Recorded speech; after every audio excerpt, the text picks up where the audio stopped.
A strong earthquake struck Friday in the Aegean Sea between the Turkish coast and the Greek island of Samos, killing at least 14 people and injuring hundreds amid collapsed buildings and flooding. We get more from AP's Charles de Ledesma. Emergency workers rescuing a person trapped in rubble. Turkey's official Anadolu news agency says work continues pulling the injured from wrecked buildings in the Izmir region.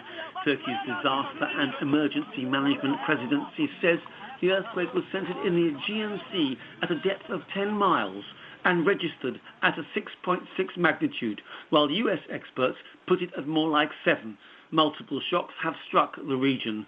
I'm Charles de Ledesma.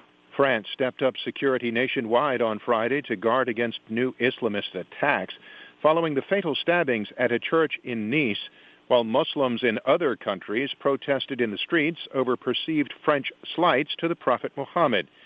President Emmanuel Macron has deployed thousands of soldiers to protect sites such as places of worship and schools.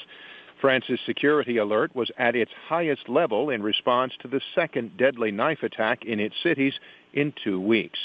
Police were holding a 21-year-old Tunisian migrant over the attack in Nice, in which a man shouting Allahu Akbar decapitated one woman and killed 2 other people in the Notre Dame Basilica on Thursday.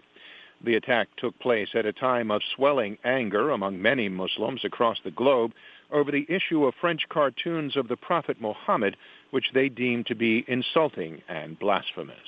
Stocks are trending lower on Wall Street, with the Dow Jones Industrials, the S&P 500, and the NASDAQ all in negative territory with about 1 hour left in the trading day. President Donald Trump and former Vice President Joe Biden are focusing on the Midwest in the final sprint to Election Day. AP's Sagar Meghani has details. President Trump and Joe Biden are focusing on the Midwest in the final sprint to Election Day. For Biden, there are stops today in Iowa and Wisconsin, which both backed the president 4 years ago. But he's also having an event in Minnesota, a Democratic stronghold. I don't take anything for granted. We're going to work for every single vote up to the last minute. The president will be in Minnesota, too. I think it's going to flip for the first time since 1972. He's also on the defensive, with events today in Michigan and Wisconsin, where he won in 2016. More than 80 million Americans have already voted early, including more than 9 million Texans, exceeding the total number of ballots cast 4 years ago in what was the nation's most reliably Republican state, but one that may become a battleground. Sagar Meghani, Washington. A Kenyan court on Friday sentenced 2 men to serve 18 years in prison for conspiring with al-Shabaab extremists who killed 67 people at Nairobi's Westgate shopping mall in 2013. The chief magistrate said the offense committed was serious, devastating, destructive, and called for punishment by the court in handing down the terms of the sentence in a Nairobi courtroom. Belarus President Alexander Lukashenko held a meeting with his new security chiefs Friday, following a reshuffle as he seeks to tighten his grip on power after months of unprecedented protests. The former Soviet nation has witnessed huge demonstrations since the 66-year-old strongman claimed a landslide victory in August in a presidential election that opponents say was rigged. On Friday, Lukashenko appointed a new police chief for the capital, Minsk.